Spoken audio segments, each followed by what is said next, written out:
Bom dia mais uma vez aos ouvintes. Irei ler uma escritura aqui sobre Apocalipse 22, verso 12. E eis que cedo venho, e o meu galardão está comigo para dar a cada um segundo a sua obra.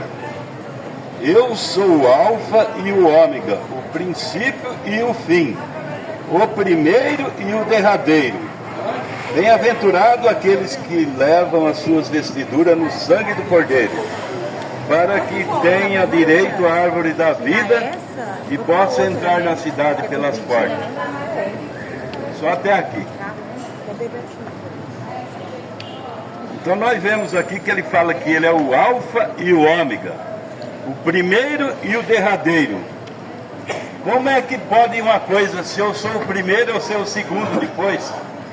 No ensinamento trinitariano, eles falam que Jesus é a segunda pessoa da Trindade, sendo que aqui em Apocalipse, ele está falando que ele é o Alfa e o Ômega. Ele é o primeiro e o derradeiro. Não está falando que ele é o segundo. É que esse ensinamento, ele foi injetado nas igrejas em 325 depois da morte de Jesus Cristo. Ele não é bíblico, porque se fosse bíblico ele estaria na Bíblia. Ele não está na Bíblia.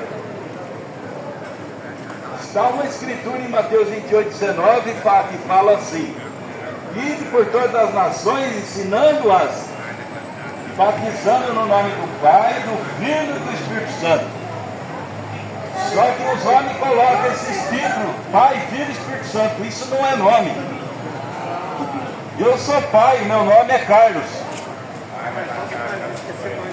E Deus, ele é pai, que ele gerou o corpo de Jesus no ventre de Maria. Mas o nome de Deus é Senhor Jesus Cristo. Por isso que Pedro, em Atos 2,38, disse, quando perguntaram para ele, o que devemos fazer, varões e irmãos, para ser salvos? Ele disse, arrependei-vos e convertei-vos a cada um de vós, e seja batizado em nome do Senhor Jesus Cristo, para perdão dos pecados. E recebereis o dom do Espírito Santo. E a promessa é para vós, para vossos filhos, para todos que estão longe, para tanto quanto Deus chamar.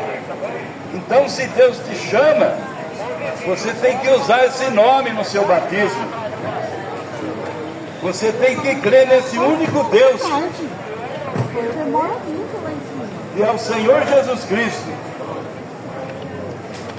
Agora, o que o povo não compreende é que Deus é Espírito. E ele, na forma de Espírito, não podia vir na terra e você tocar nele. Porque Espírito não pode lavrar terra. Espírito não tem como você ver ele. E Deus, ele era eterno, sem princípio e sem fim. Deus não morria, porque ele é eterno. Aí, para ele poder morrer na cruz do Calvário, ele precisou se fazer carne. Por isso que Deus gerou um corpo no ventre de Maria, para ele mesmo vir morar ali dentro. Porque Maria achou ter concebido do Espírito Santo. Então, quem é o pai do corpo de Jesus? O Espírito Santo. Agora, se Deus fosse um, Jesus outro, o Espírito Santo outro, Jesus teria dois pais. Porque o que gerou ele foi do Espírito Santo. E Deus é Espírito. Deus é santo. Se fosse outro, já seria dois pais. Mas a Bíblia diz que Deus é o seu pai. É que Jesus no corpo terreno, ele era Deus conosco. E Jeová era Deus sobre nós. Quando ele desceu no corpo terrestre, passou a ser Deus conosco. Depois ele morreu, ressuscitou e prometeu vir morar na igreja. Aí é Deus em você, mas é o mesmo Deus, não são três deuses. Aleluia. É o mesmo Deus. A Bíblia diz, no princípio era o verbo estava com Deus, e o verbo era Deus. E o verbo se fez carne e habitou entre os homens. Para quê? Para morrer, derramar sangue na cruz do Calvário para te remir. para te dar a redenção.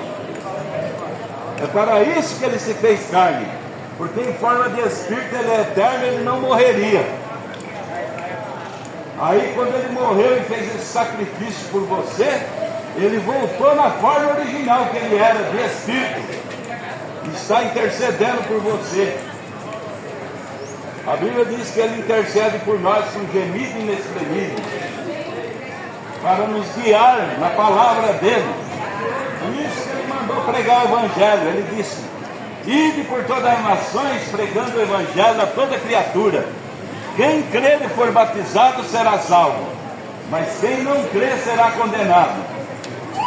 Agora, ele não obriga ninguém a crer, mas ele manda pregar o Evangelho para aqueles que crêem, aceitar ou rejeitar.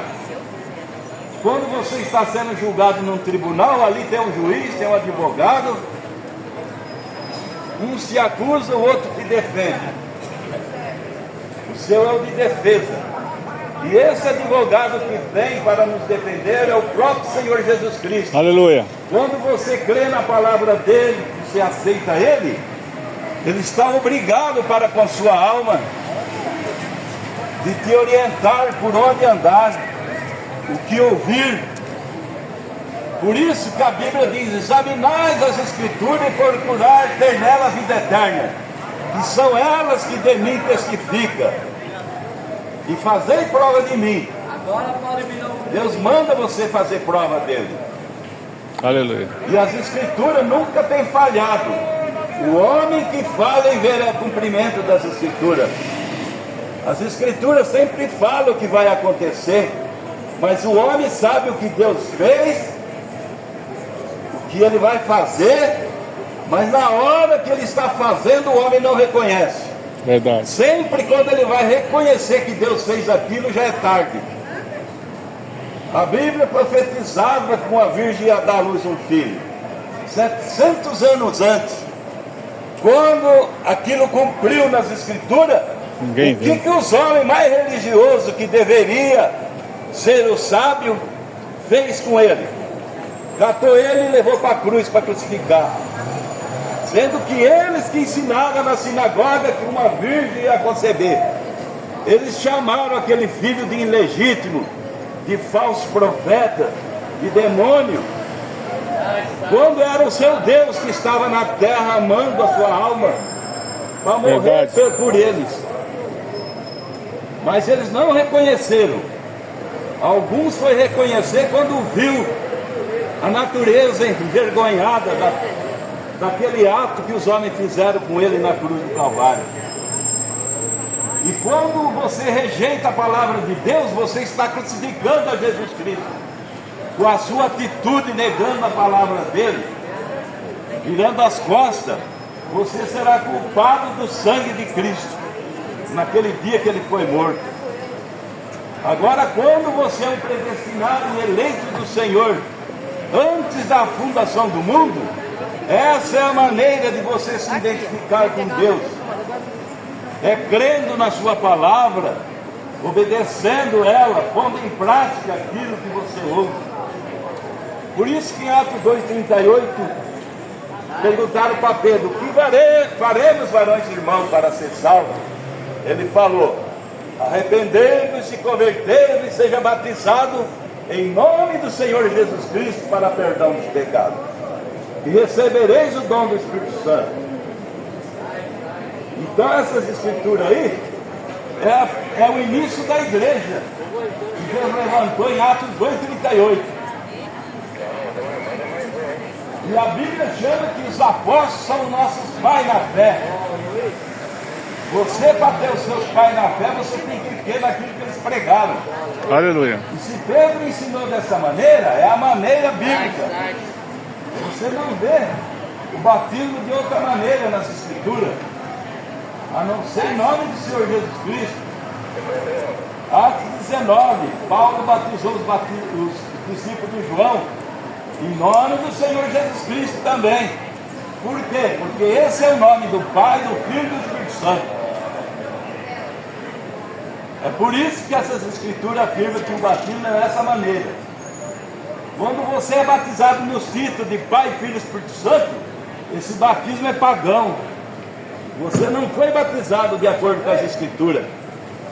As Escrituras não existe um batismo dessa maneira. Eu mando você escolher, deu 3 meses para você ler a Bíblia e achar um batismo feito assim. Você não vai encontrar, porque não é bíblico e não é a verdade de Deus.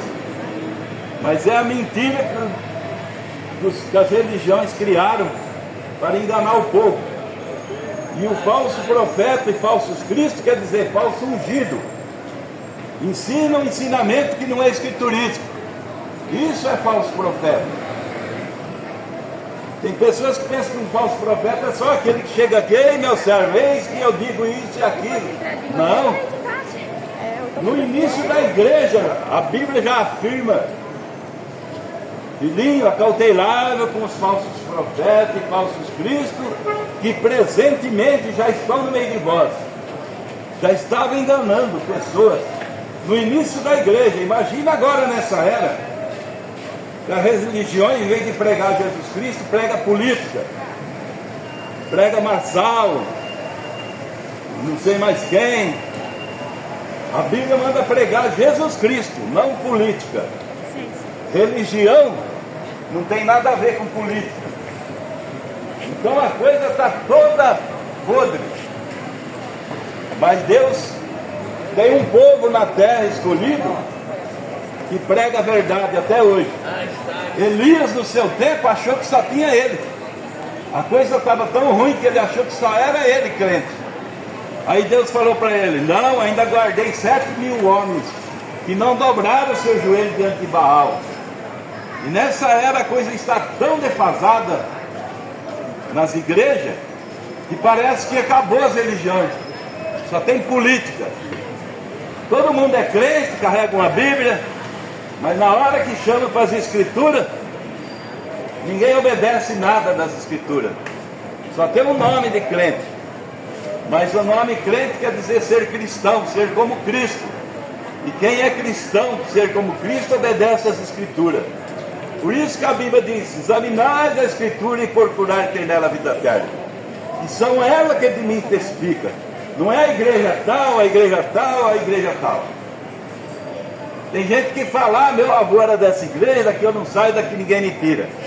Você vai ser condenado com o seu avô. Porque as igrejas se perverteram completamente. Mas Deus tem uma restauração nesta era através do mensageiro. A Bíblia diz: filhinho, sai dela, filho meu, para não ser participante de suas doutrinas e suas pragas. Por que ele está mandando sair para fora? Porque o povo, com as doutrinas que criaram e puseram nas igrejas, colocaram Jesus para fora e colocou os dogmas. Por isso que lá em Apocalipse, nessa última era, ele está falando assim: eis que estou à porta e bato. Se alguém abrir, eu entrarei e cearei com ele. Por que ele está batendo na porta para entrar? Porque ele está para fora. E quem colocou ele para fora foi as doutrinas que criaram. Onde a Bíblia fala que ele é um, eles falam que é 3. Onde a Bíblia fala que Jesus é o primeiro e o último, Fala que é o terceiro. o Segundo. homem, eles falam que ele é a segunda pessoa. Onde a Bíblia fala que o batismo é em nome de Jesus Cristo, eles falam que é nos títulos. E por aí vai. E aí vai ir nas Escrituras. Agora, qual que é a verdade? A Bíblia. Não é a igreja, é a Bíblia que é a verdade. Por isso, aconselho cada um de nós que prega essa palavra, aconselhamos: leia a Bíblia e siga o que está escrito.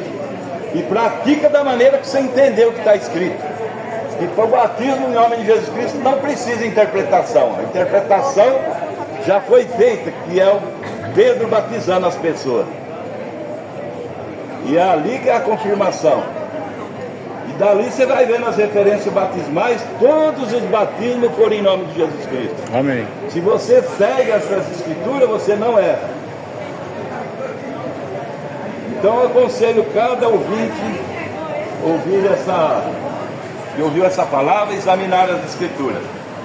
E esse é o caminho, a verdade e a vida, a palavra de Deus. Se você se encontrar aqui dentro, você está livre dos seus pecados, porque Jesus te perdoa. Amém.